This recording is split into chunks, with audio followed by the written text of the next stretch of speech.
Hey guys, Chef Tom here. Today we're going to be cooking up the brisket sandwich from the Motor Restaurant at the Harley-Davidson Museum on the Yoder Smokers YS1500S pellet grill. So everybody loves a good brisket sandwich, and they're making a really tasty one at the Motor Restaurant at the Harley-Davidson Museum. So today we're going to take a crack at it. We're going to make that sandwich. There's nothing over the top. It's pretty simple but made very intentionally with really nice ingredients, and it's super tasty. It all starts with the brisket, so let's check this out. So what we have here is a 16-pound prime brisket. We're just gonna trim this up a little bit. I wanna take off some of the hard fat.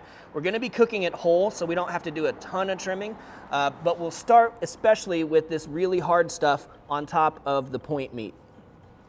Now, if you're new to brisket, there are two muscles in a whole brisket. There's this point that sits on top, and it's gonna come down about like this, and it kind of wraps around the back end, forms over the top, and then it meets up with the flat, which is where you typically get your slices out of. So just keep that in mind as you're starting to trim this. The point's got a ton of fat in it, so we don't need to leave a lot on top, but we are gonna leave a little fat cap behind today.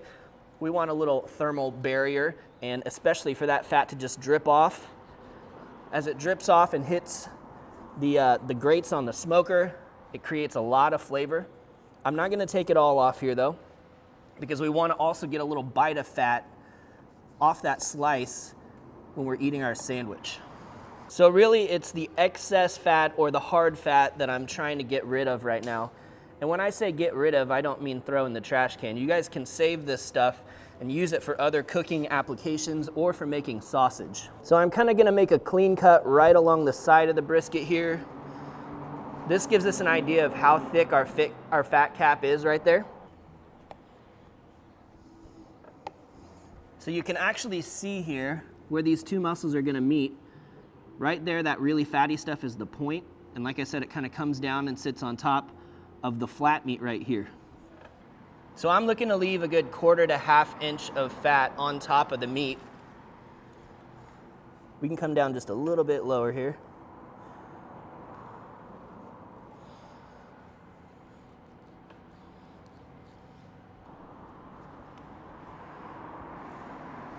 So this is looking pretty good. We've got that fat cap trimmed down just a bit. And now that that fat cap side is looking good, we're gonna flip it over. So you can get another good look here at these two muscles. This long one right here is the flat, so that's where we get our slices. And then kind of poking over the edge here, that's our point meat, the really fatty stuff. So when you talk about lean or fatty brisket, that's what we're talking about, the difference between those two muscles. So I'm just gonna make sure we don't have any like really thin stuff on the edges here that's gonna burn up. And then we're gonna do a little bit of trimming around some of this fat. So we've got some really hard fat in here we wanna take care of. This stuff's gonna take forever to render out, so we'll go ahead and just cut it out now.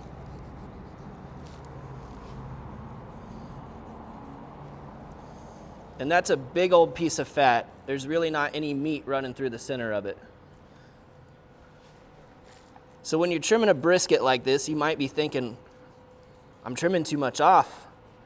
But really this stuff, it's great for other purposes. It's just not great for rendering down and eating later.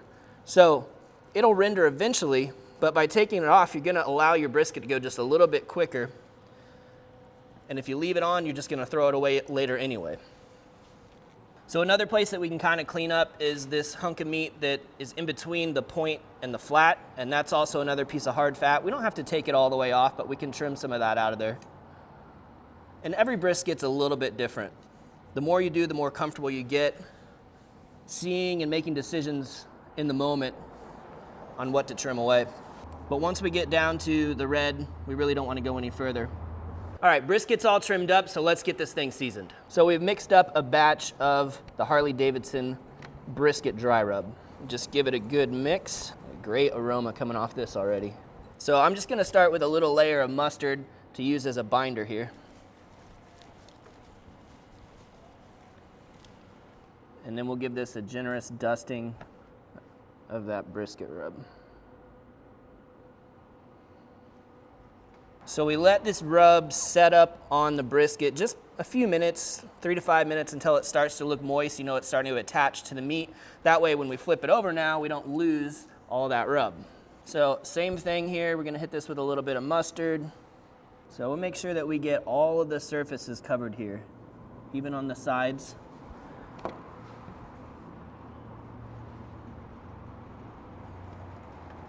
We can kind of help this along by pressing it, rubbing it into the meat. So nice coverage there. We've got a little excess on the board, which is great because we can kind of mop that up with the edges and the sides of the brisket.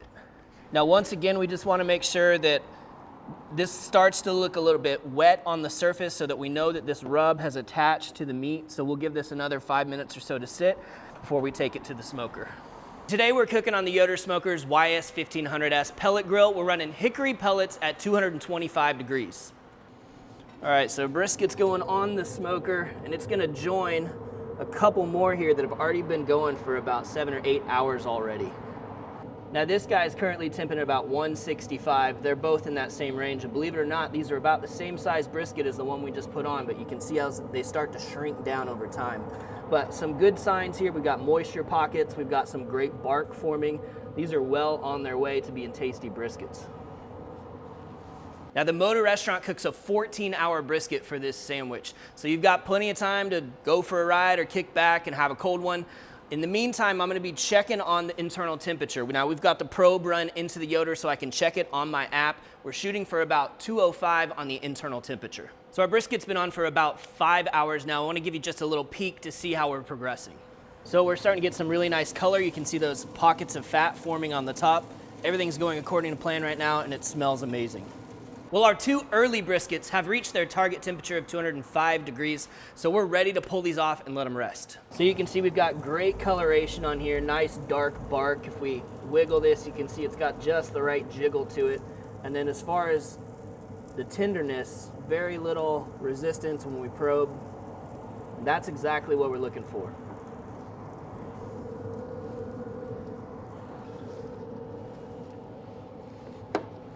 So these are looking really nice. You can see how that fat's rendered out there, and just the movement on them, just a little shake and they just jiggle all over. So we want to give these a little bit of time to cool off. We need to rest them at least half an hour or so. Really let all those juices redistribute. So in the meantime, we're gonna make some of the onion straws for the brisket sandwich. So we're gonna do some fried onion straws to give this sandwich a nice bit of crunch to it. And the way we wanna do this is we're gonna take this whole onion, we're gonna go halfway through with our knife, all the way down to the bottom, and we'll peel off this outer layer.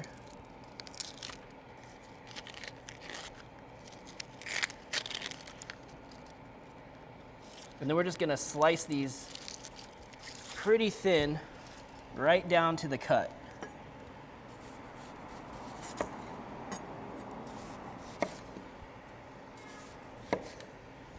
So what we're gonna get out of this, as you can see, is these long onion straws. And that's what we're going to batter and fry.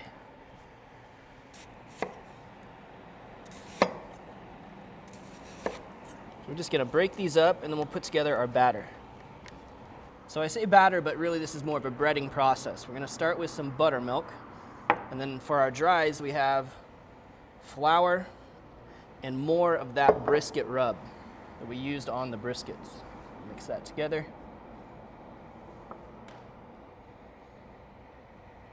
We're very simply just going to dunk our onions into the buttermilk,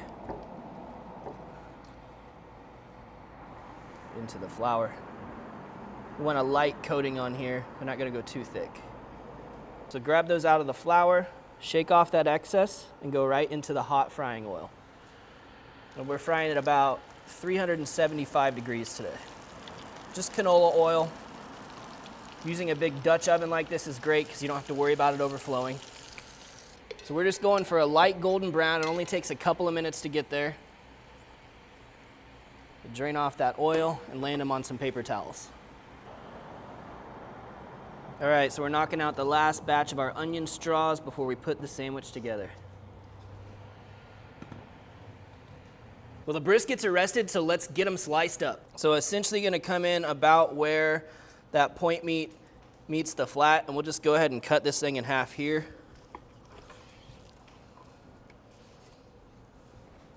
It's Get a good cross section. This thing is just dripping with juice. Let's go ahead and separate these so we can slice the lean and fatty separate. So we have our lean meat here, and then back here we've got a little bit of both. You can see where that fat line runs between the two muscles, so we're just gonna peel that away.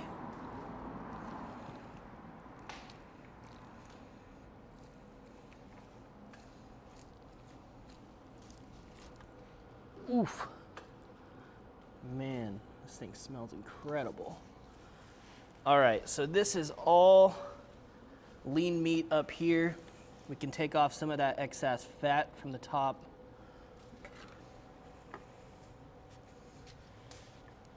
And then this here, that's our point meat. And again, that line of fat that runs between the two is pretty thick. So you can see here, that's all fat. We're not getting rid of any meat here. We're just gonna trim off some of that really excessive fat. And then what we're gonna do is we're gonna look for the way that the strands are running. So they're going this way, which means we're slicing this way.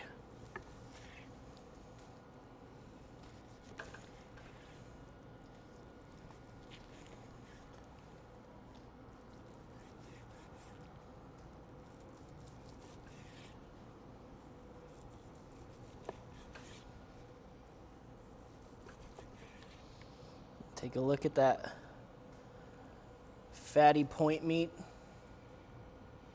Just super tender. Look at the dangle on that.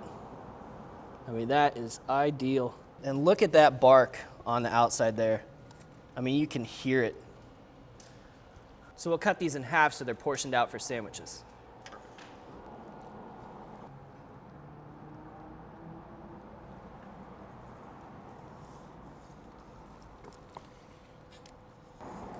We're gonna do like 1/4 to 1/2 inch slices here for our sandwiches.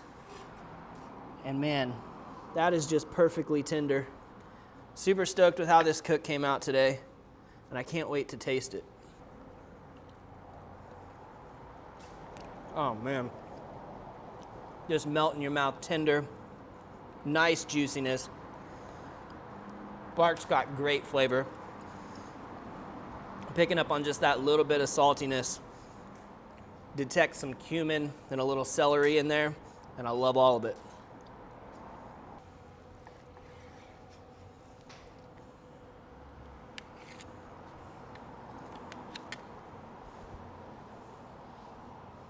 Well, we're ready to put this all together, and we're gonna build a plate just like they do it at the Motor Bar and Restaurant at the Harley Museum.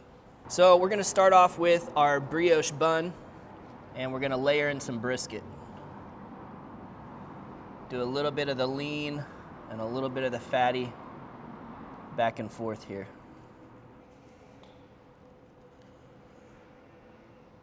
Get a good 6 or so ounces on there. We're gonna add just a little bit of this Harley barbecue sauce. So we're piling up those onion straws on top. That's it, top bun.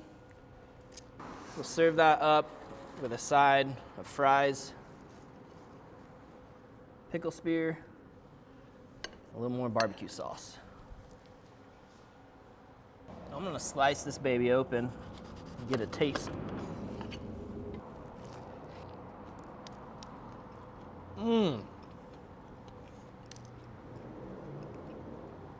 Delicious. That's incredible. I mean, that brisket is so tender. Barbecue sauce is great on there, but man, the crunch of those fried onion straws, that's amazing. The brioche bun is soft. It's all really working together. I don't want to stop eating this thing. I mean, dang, that bark, so much flavor. Great blend of the two cuts, the lean and the fatty. That's a super well-balanced, just all-around fantastic barbecue sandwich. You gotta head over to Motor Bar and Restaurant, check out the Harley-Davidson Museum, and check out this sandwich.